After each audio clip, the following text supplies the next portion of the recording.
So if you're learning English, or honestly, any second language, I bet you know this feeling. You hear something and boom, your brain automatically tries to process it through your first language. Oh, absolutely. It's like this instant reaction, isn't it? This massive kind of exhausting detour that your thoughts take. Exactly, a detour. And that detour, well, that's the real killer when it comes to sounding fluent and natural. It really is. You hear the English, right?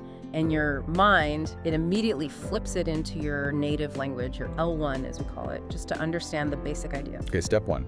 Then, before you can even think about answering, your brain has to figure out what you want to say in your L1. Step two. Translate that back into English, worrying about grammar and words. Step three. Exactly. It's just this incredibly slow, complicated, high-friction process. It burns so much mental energy. It's that dreaded three-step process. And you're right, the energy cost alone is huge. It puts this massive cognitive load on you.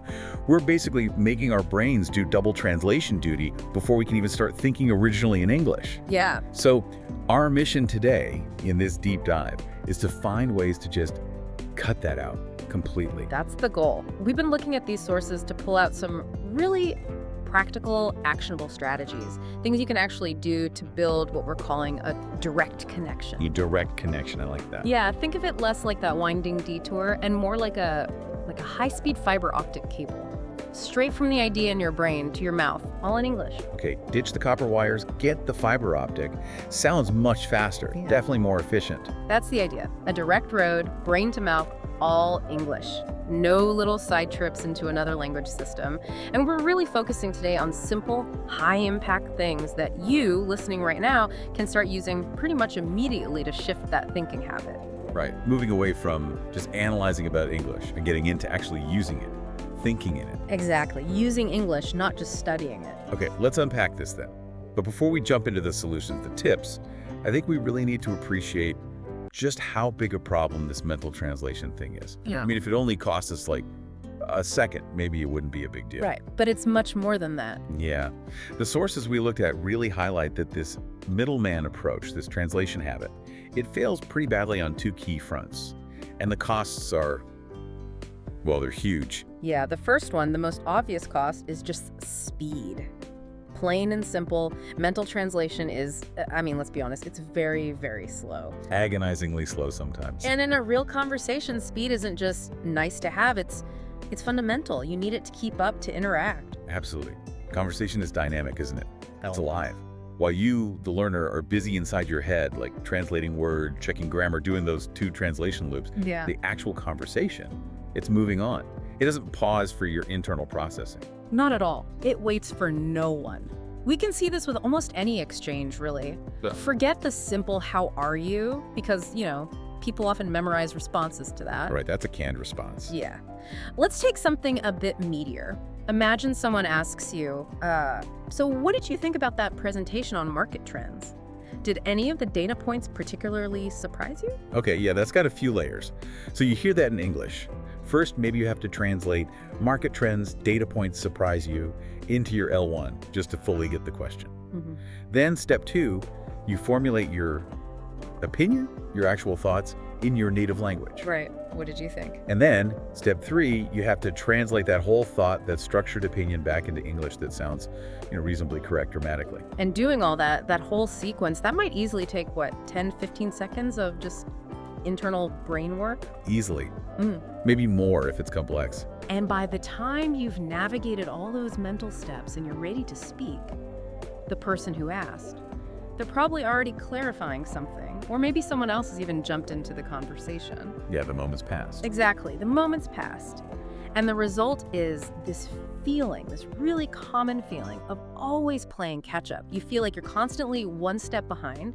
And that cognitive switching cost you mentioned, the sheer energy it takes to keep jumping between your native language and English. It doesn't just slow you down, it actually drains your mental battery, right? Yeah. Makes the whole interaction feel way harder and more exhausting than it should. Totally. It's mentally taxing.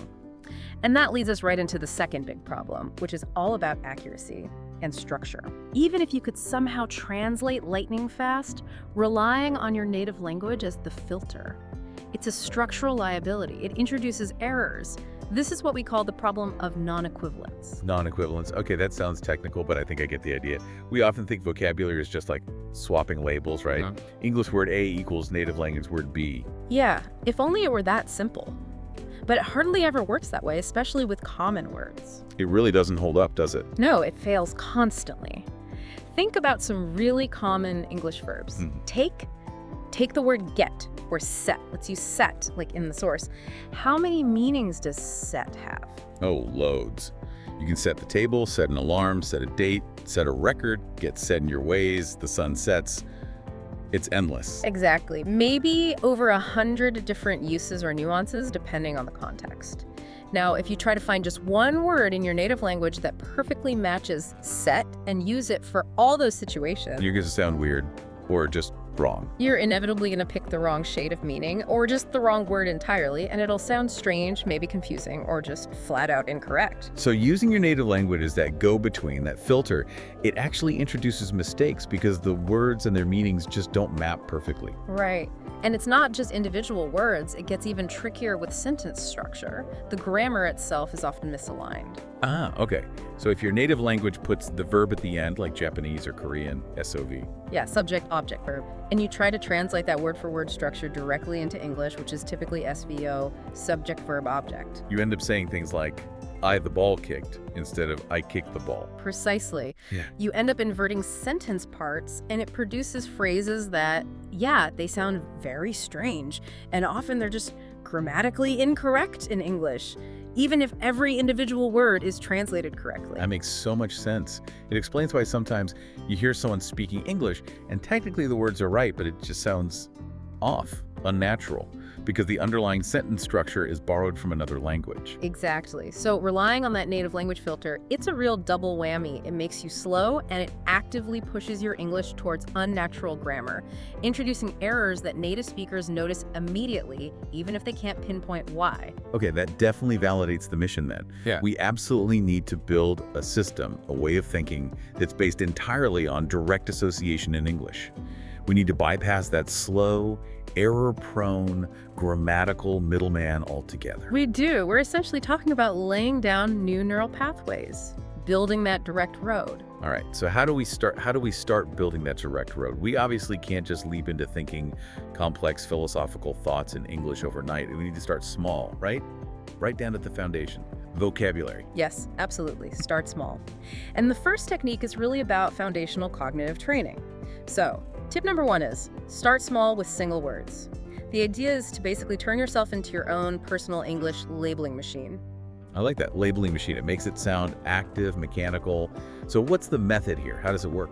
It's super simple, but the mental discipline is key. When you look at an object, any object around you, the rule is you only think the English word for it. You consciously block the native language word from popping into your head. Ah, okay. So no L1 allowed in that moment. 0 L1. It's like a little mental bypass operation you're performing. You're trying to rewire the connection between what you see, your visual cortex, and your language center. So you look at something simple, something concrete, physical, like the cup on your desk, the window over there, maybe the plant in the corner. Okay. And your brain has to instantly fire the English label. Cup, window, plant. Just that. Why is that specific act, just thinking the English word directly, so powerful? It seems more than just learning vocabulary. It is, because it directly connects the physical reality, the thing you're seeing, to the English sound and the English concept without going through the translation detour. When you practice this, just simple repetition, you're actively strengthening a new dedicated neural pathway. The direct pathway. The direct pathway, the one that bypasses that old, slow route through your native language. You are literally building the direct connection with no middleman, one object at a time. And it makes sense this works best, initially anyway, with concrete nouns, Yes. right? Things you can actually see or touch or point to. Absolutely. Concrete nouns are the perfect starting point. They're the gateway. Later, you can extend it to simple, obvious adjectives too, maybe. You see your table, you think table, maybe then heavy table, you see your pen, pen. Then perhaps blue pen, you see a light, light, then bright light. Got it. But the key is the immediacy. Just lock on to the English word, and you need to practice this consistently. It doesn't have to be long, just say 5 minutes every day, walk around your house, go into the kitchen, fridge, sink, microwave, spoon, into the bathroom, mirror, towel, soap. Just label it, make that direct connection, and move on. 5 minutes. That feels really doable. Yeah, it's about consistent, low-effort engagement. That's what builds habits. We're aiming for high-frequency repetition, not necessarily high-intensity studying for hours. Okay, 5 minutes of being my own labeling machine. I can manage that. No prep time needed, just paying attention. Now, tip number 2 sounds like a variation on this, but it brings in a tool that seems really useful for expanding vocabulary. Using pictures. Yes. Pictures are fantastic because they act like a universal shortcut. They're kind of the ultimate vocabulary builder that inherently bypasses translation. We're talking mainly about things like flashcards or maybe even some apps that use just images. Right. So picture on one side, maybe a really clear photo of, I don't know, a bicycle. Yep, a bicycle. And on the other side, just the English word, B-I-C-Y-C-L-E. And the core idea, the reason this works so well is that the picture itself is universal, right? A picture of an apple looks like an apple whether you speak English, Spanish, or Mandarin. The concept transcends the language barrier. Precisely. The image is the shared meaning. So by using that image, your brain connects that universal visual concept directly to the English word. Bicycle. You're training your brain to link seeing the thing or the image of the thing straight to the English label. Just like you did with the real objects in your house, but now you can do it with pictures of anything, animals, foods, actions, maybe. Exactly. And you can access things that aren't right in front of you or more abstract concepts if the picture is clear enough. And crucially, it helps you build vocabulary without relying on those bilingual dictionaries. Because the bilingual dictionary is basically just a translation engine, isn't it? It forces you back into that habit. Totally. We want to avoid anything that makes you see the L1 word right next to the English word. If you look up dog and the definition is just the word for dog in your language, you've just reinforced the translation habit, weakened the direct link. But if you look up dog and you see a picture of a dog, maybe hear the sound, and see a simple English definition like a common animal kept as a pet. Then you've reinforced the direct connection. You're building meaning within English. And you can make this fun too, like gamify it. Get a stack of picture cards, animals, food, common objects. Time yourself. How many can you name correctly in English in 1 minute? Dog, cat, bird, apple, banana, car, house. Yeah, putting yourself under a little time pressure. Right. That pressure forces speed. And speed is the enemy of mental translation. You don't have time to think in L1. You just have to recognize the picture and spit out the English word. It forces that direct recognition. Okay. So steps 1 and 2 are about building these immediate, quick associations for single words using real objects and pictures. That lays the groundwork for making the brain an English-only processor for basic vocabulary. Exactly. And once those single word connections start feeling a bit more solid, the next big challenge, naturally, is putting those words together into coherent thoughts, into sentences. Right. Single words are the bricks, but conversation needs sentences, needs structure. That definitely feels harder. But I guess we apply the same core principle. Direct association. We do. It's the same principle, just scaled up slightly. And that brings us to tip number 3. Thinking in simple English sentences. Okay, simple sentences. Not trying to write poetry in my head yet. Definitely not. The core idea here is connecting your internal state, like a feeling you're having or an action you're doing, directly to a very simple English phrase that describes it. Sometimes this gets called self-narration. Self-narration. Okay, let's break that down, starting with feelings. That internal monologue about how we feel.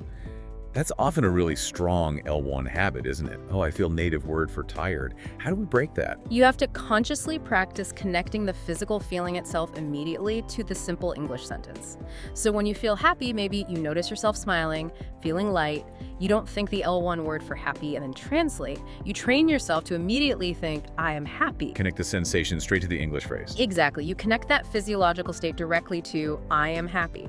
If you wake up, stretch, and feel pretty good, you immediately think, I feel rested, or I feel energized. Okay, so if I yawn and my eyes feel heavy, I practice thinking I am tired. My stomach growls, I think I am hungry. It's like an instant, very basic internal label for the feeling, but in a full, simple sentence. Precisely. Simple declaration. Now, the next part is narrating actions. This is where people sometimes worry it might feel, well, a bit weird or exhausting, like having a constant commentator in your head. Yeah, I was wondering about that. Doesn't it get incredibly distracting to narrate everything you do?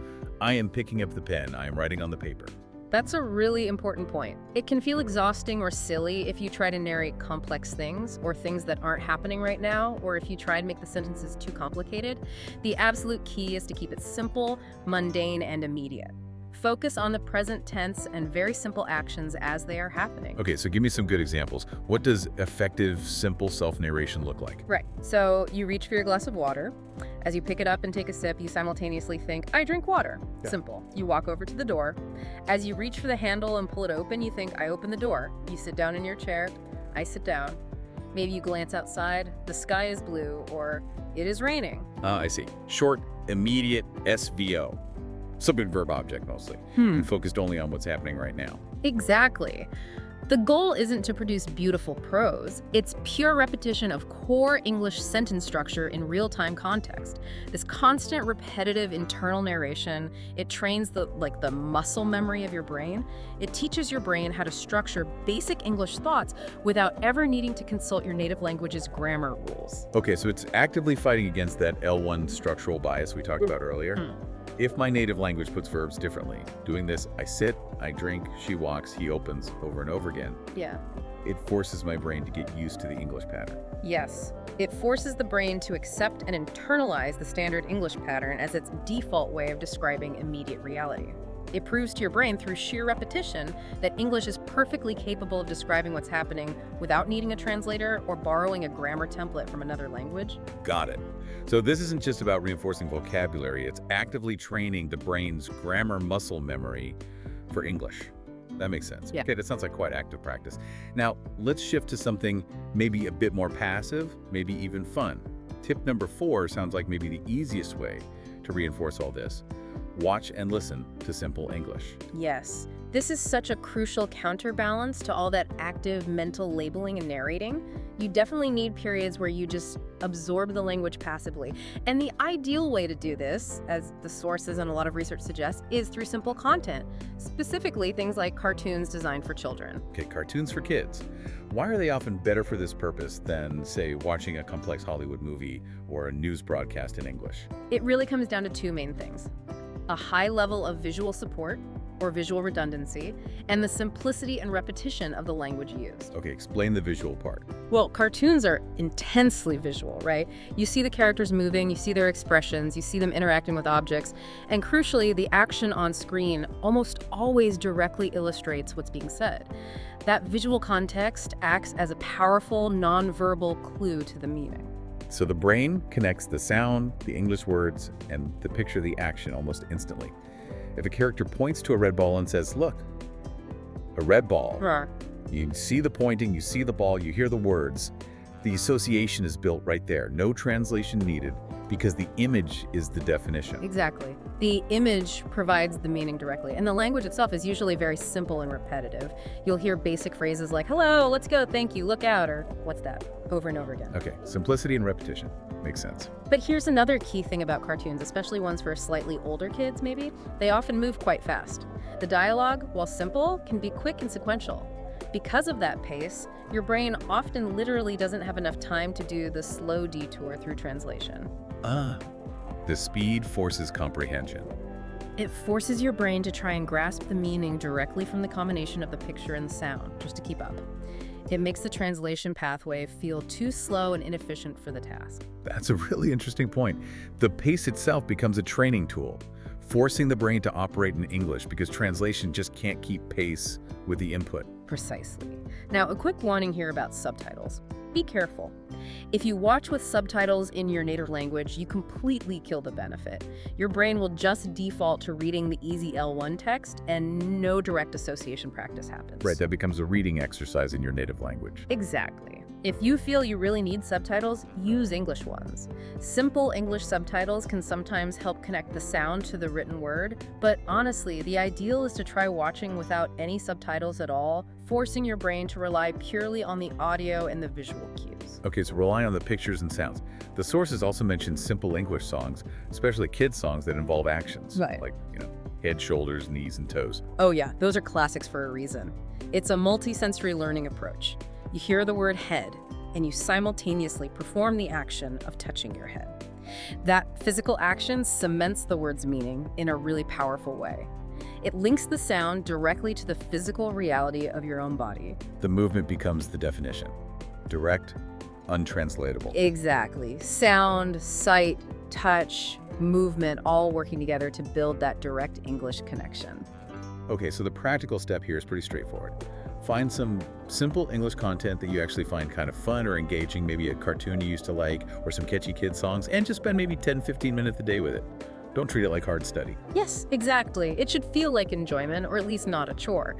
That enjoyment factor is key for maintaining consistency over the long run. That passive exposure, it trains your listening comprehension, it reinforces all those direct word and sentence links you've been building actively, and it gradually, steadily reduces your brain's reliance on that old translation middleman.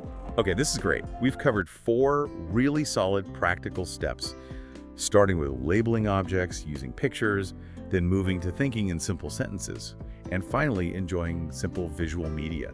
These are all techniques for, training the brain.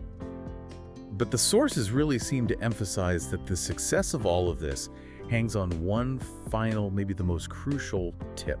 Yeah, it really does. It all comes down to the mental game. And that's tip number 5. Be patient and embrace imperfection. And look, this isn't just some kind of fluffy, feel-good advice. It's deeply rooted in the psychological reality, the neurological reality of trying to change a very deep, very long-standing habit. That makes sense. If you've been translating in your head automatically since you first started learning English maybe years ago, that's not just a little quirk. That's a deeply ingrained pathway in your brain, right? Yeah. A habit loop that's been reinforced thousands, maybe millions of times. Exactly. It's a highly myelinated neural pathway, to get technical for a second. And changing any deeply wired habit like that is just, well, it's inherently difficult. It takes time and conscious effort. Yeah, think about trying to change any habit, biting your nails or slouching or reaching for snacks automatically. It's tough. It is tough. We often hear about that, that myth of the 21-day rule for habits. But the reality for complex cognitive habits like language processing, real neurological change takes consistent, deliberate effort over a much longer period. Learning to think directly in a new language, it's much more like learning to walk, or maybe learning to play a musical instrument. How so? Well, you stumble at first, right? You fall down, you make a lot of mistakes, it feels awkward and hard. You don't just decide one day to run a marathon and then go do it. Yeah. You start with one small step, then another, then maybe a short jog. You build up slowly. Okay, so the reality check is the brain is going to slip back into translation sometimes, that old familiar detour. It's still going to happen, especially maybe when you're tired or stressed or you encounter really complex or unfamiliar language. Absolutely. It's inevitable. So the crucial thing is how you, the learner, react in that moment when you catch yourself translating. How do you handle that relapse without just throwing your hands up in frustration? Right, because the temptation might be to get angry with yourself. Exactly. The sources are really clear on this. You must develop self-kindness. You cannot get angry or critical thinking things like, ugh, I'm so bad at English, or I'll never get this, or I failed again. That kind of negative self-talk, it just ramps up your anxiety. And anxiety makes it worse. Totally. Ironically, stress and anxiety actually push your brain back towards its most familiar, safest feeling comfort zone, which is usually your native language. No. So beating yourself up makes the translation habit stronger, not weaker. Wow, okay, so what is the productive response? What should that internal voice say when you notice, oops, I just translated that sentence? It should be simple, calm, and non-judgmental. Just a gentle acknowledgement. You literally just notice it and maybe say to yourself, oops, translated there. Okay, that's right, let me try that again, just using English. Maybe you quickly relabel the object or re-narrate the action simply. Like a quick course correction without the drama. Exactly.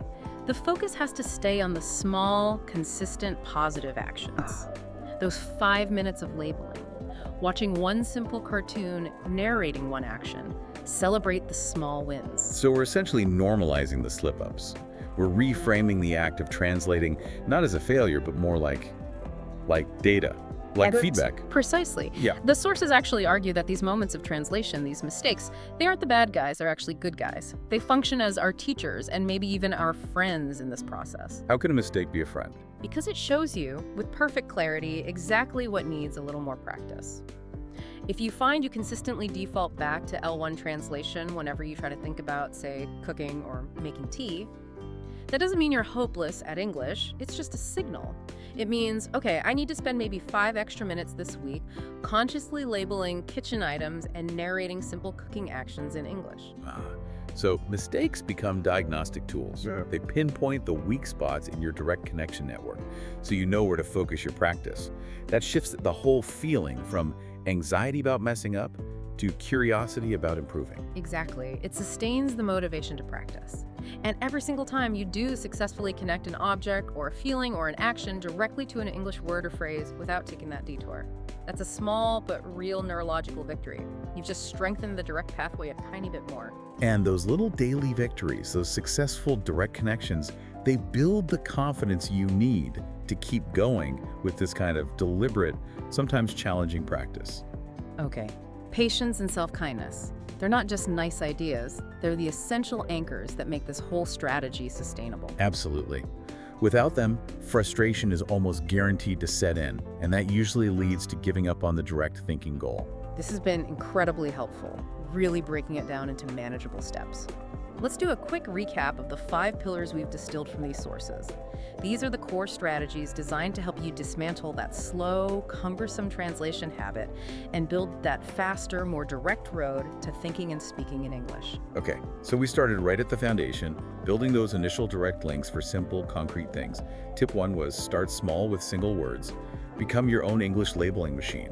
Look at things, chair, table, phone, and just think the English word instantly. Yeah. And tip 2 built on that, using pictures.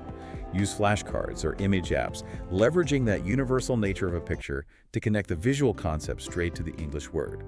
Crucially, avoiding bilingual dictionaries that trigger translation. Then we moved up a level, integrating grammar and structure. Tip 3, thinking in simple English sentences. That means practicing self-narration. Connecting your feelings, I am happy, I am tired, or your immediate actions, I open the door, I drink water, directly to a simple English phrase, which helps overwrite any L1 grammar habit. Right. And tip 4 was the more passive, hopefully fun training.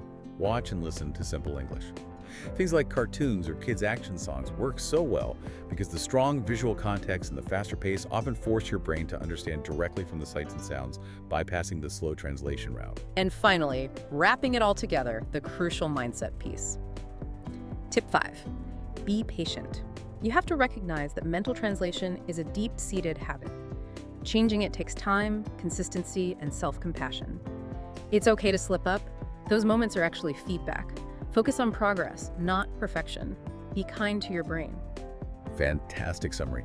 And the long-term payoff for consistently applying these 5 pillars sounds pretty revolutionary for a language learner. By doing this kind of deliberate practice day after day, that fast road in your brain, that direct connection, it just gets bigger and stronger. It does. It becomes the default pathway, which means thinking in English gradually starts to feel completely effortless, natural. You effectively eliminate that whole 3-step translation process, and the result.